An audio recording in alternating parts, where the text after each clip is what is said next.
Kung bilang isang abogado ko, sinasabi ko sa inyo, mali po lahat ang nangyari. Yung warrant of arrest, hindi naman po pinakita sa dating Pangulong Duterte. Ipinakita po sa cellphone. Hindi po ganun.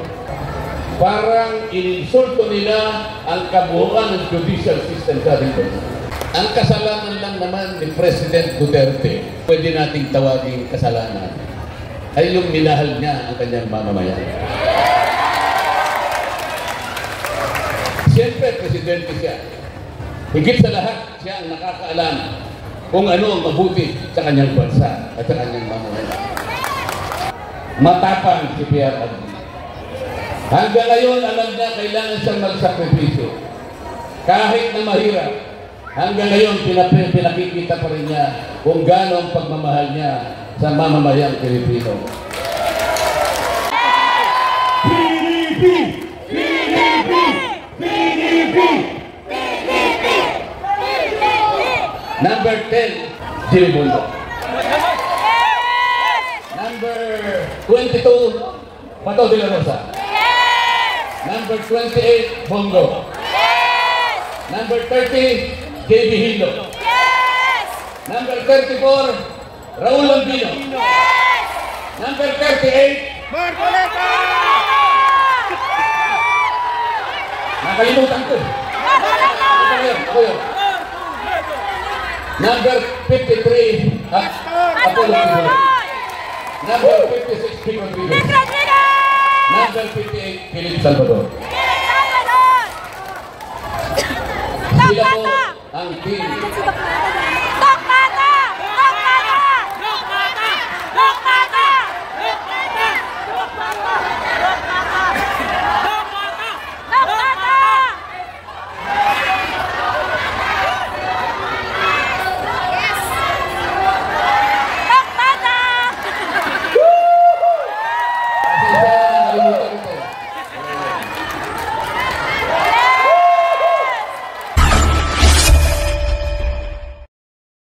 Final and executory, it is even appealable to the Supreme Court.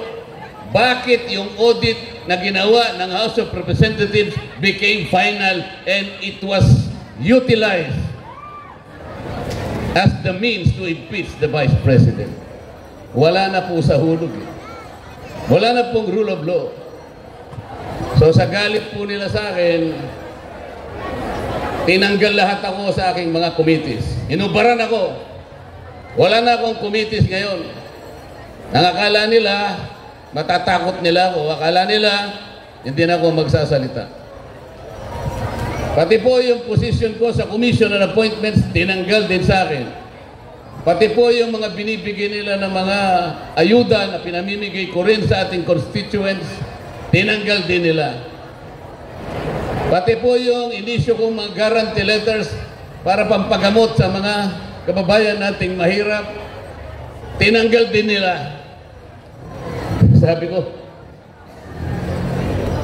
bakit pinarusahan nyo na ako? Pati nga yung allowance ko, tinanggal nyo na. So pinarusa, okay lang sa akin yun.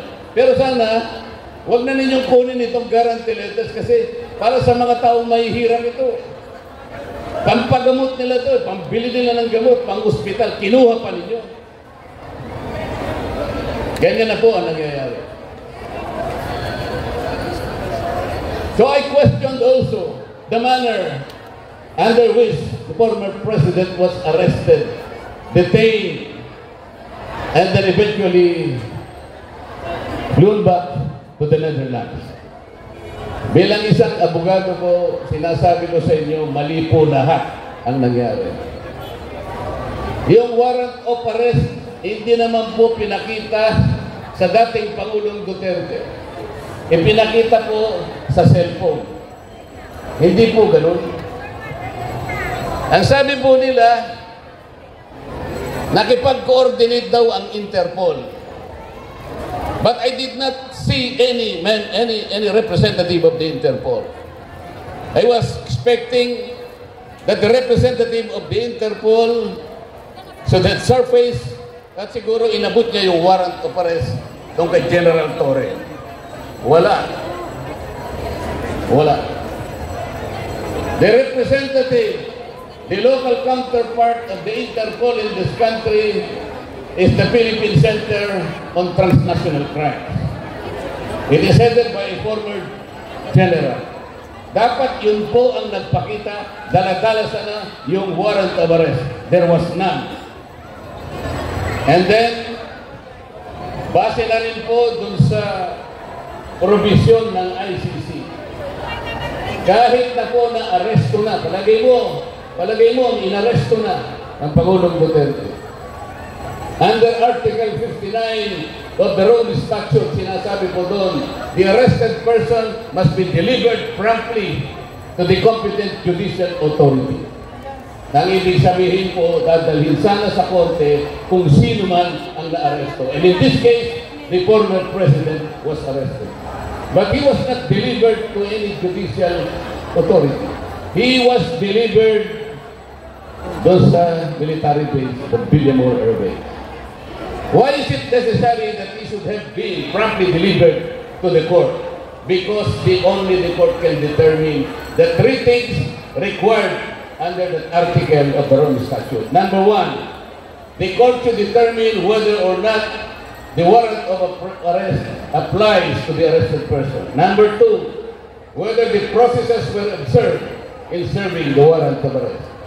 Number three, whether or not the rights of the arrested person were respected.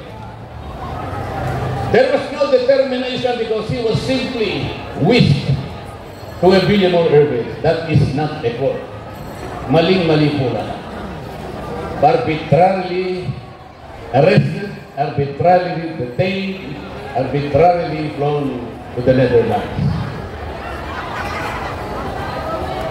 Meron din po tayong local law, Republic Act 9851. Under that law, even assuming that the ICC has jurisdiction, the person should be arrested in accordance with the domestic law. The domestic law is the Philippine law. Dahil wala na tayong pakialam sa ICC because we have withdrawn from the ICC since 2019, dapat ang sinunod ay yung batas ng Pilipinas. Hindi rin nasunod. There is also the principle of complementarity. Ano po ang ibig sabihin nun? The ICC can only intervene in our local affairs if the courts are unwilling or unable to function. That is the condition. There was no determination that our judicial system is ineffective or is unable to function or is unwilling to function. There was no such determination. What happened then? Parang ininsulto nila ang kabuuan ng judicial system sa ating bansa. From the lowest court, municipal trial court, up to the highest tribunal of this country, the Supreme Court, the judicial system was insulted. Just like that. Hindi dapat mangyari sa ating bansa. Our country withdrew from the Rome Statute on May 17, 2018. 1 year later, that withdrawal took effect. 2.5 years after the effectivity of that withdrawal, the stupid prosecutor of the ICC asked for permission to investigate. That was a fatal mistake. There is a distinction between the existence of jurisdiction and the exercise of that jurisdiction. I think the legal team of President Duterte should capitalize on that mistake taken by that ICC prosecutor. That is the pivotal issue. That was the pivotal issue. Alam po ninyo, masakit din sa loob ko eh. Alam ko, lalong-lalo na sa inyo na hindi lang kayo nalulungkot. Sa akin palagay, nagsisikip ang dibdib nyo sa galit. Hindi dapat nangyari ito sa isang Pilipino, lalong-lalo na kung ang Pilipino yun ay dating Pangulo ng ating bansa. kung sakali lang naman, may kasalanan talaga si Pangulong Duterte. Meron po tayong mga batas sa ating bansa. Yun po yung sinasabi namin. Bakit kailangan usigin siya?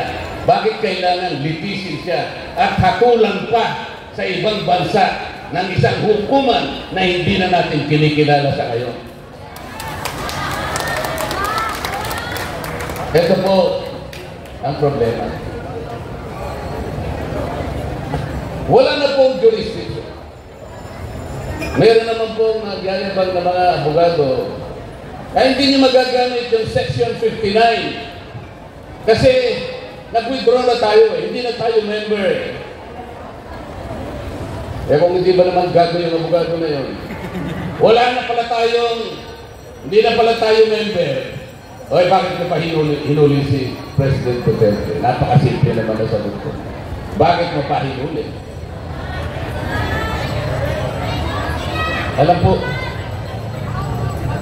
Alam po ninyo, kailangan po natin ipaglaban yung tama. Kailangan po natin itama lahat yung mali.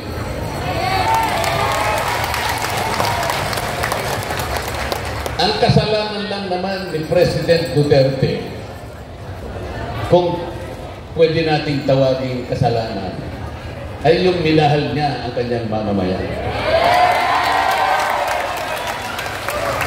Siyempre, presidente siya.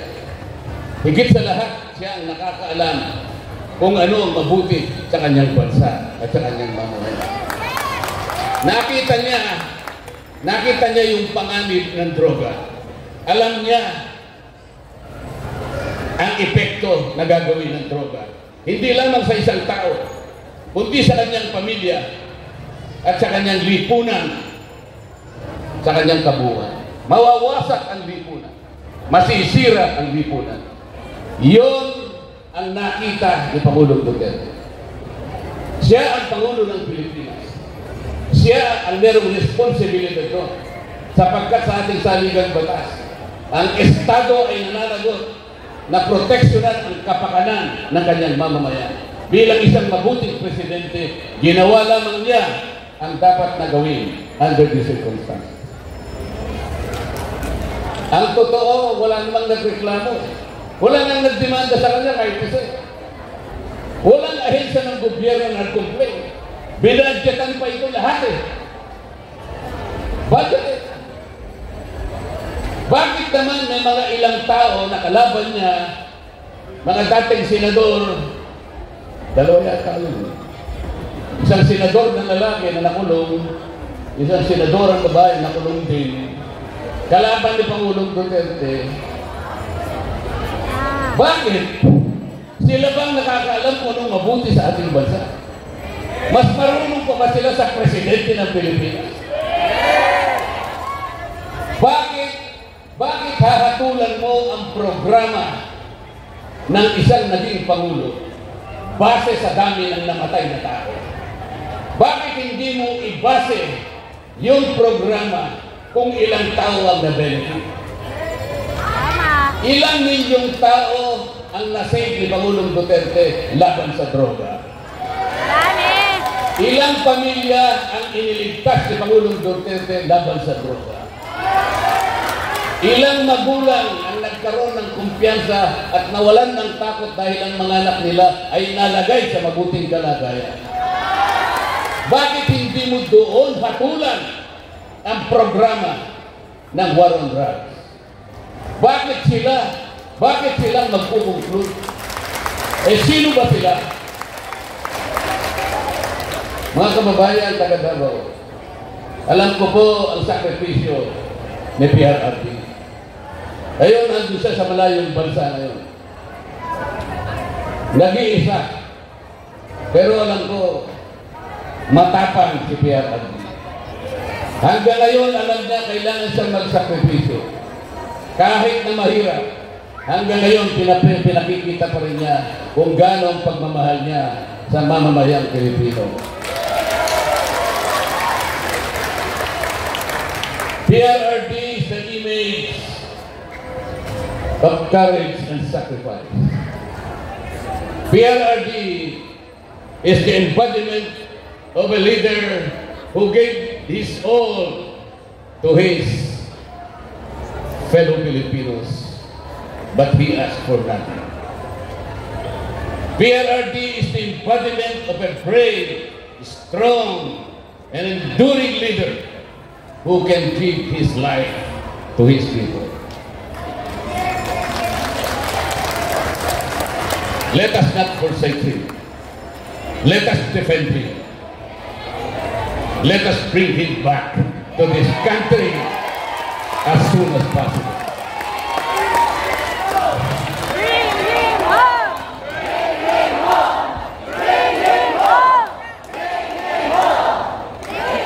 Let us not lose hope. You know, I know that there is always time for reckoning and for truth to prevail. Let us bring back decency. Let us bring back integrity. Let us bring back accountability in this country. Let us bring back our patriotism, our love of country. Let us give him the full support, the kind of support that only the Filipino can give.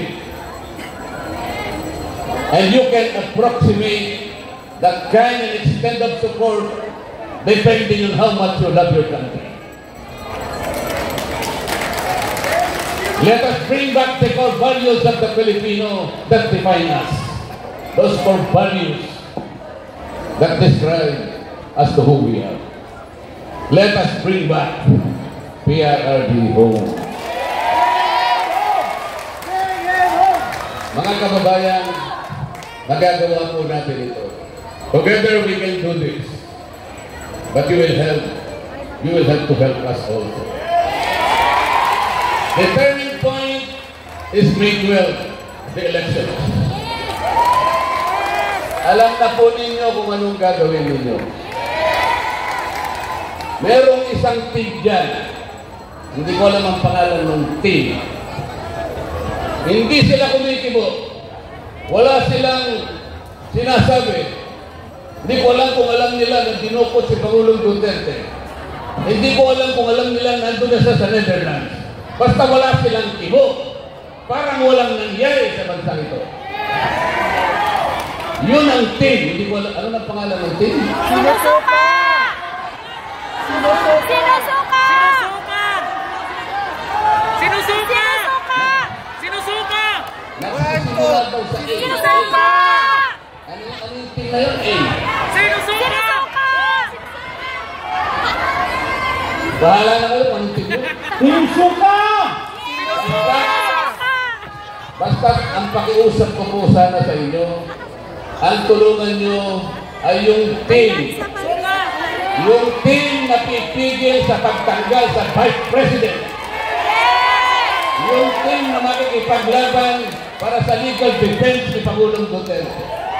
Yung team na lalaban para ibalik si Duterte sa Davao as soon as possible. PDP laban. PDP! PDP! PDP!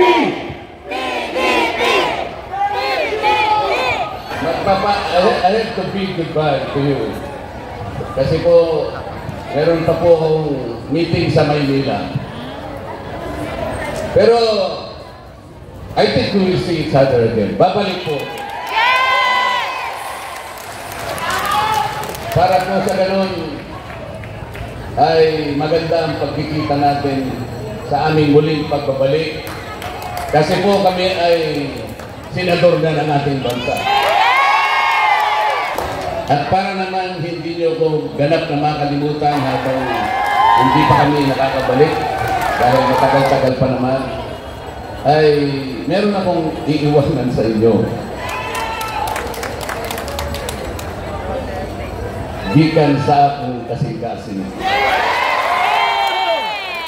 Ihigugma ko kamong tanan. Ladies and gentlemen, Attorney Rod Dante Marcoleta number 30! Yes, salamat po, Attorney Rodante Marcoleta.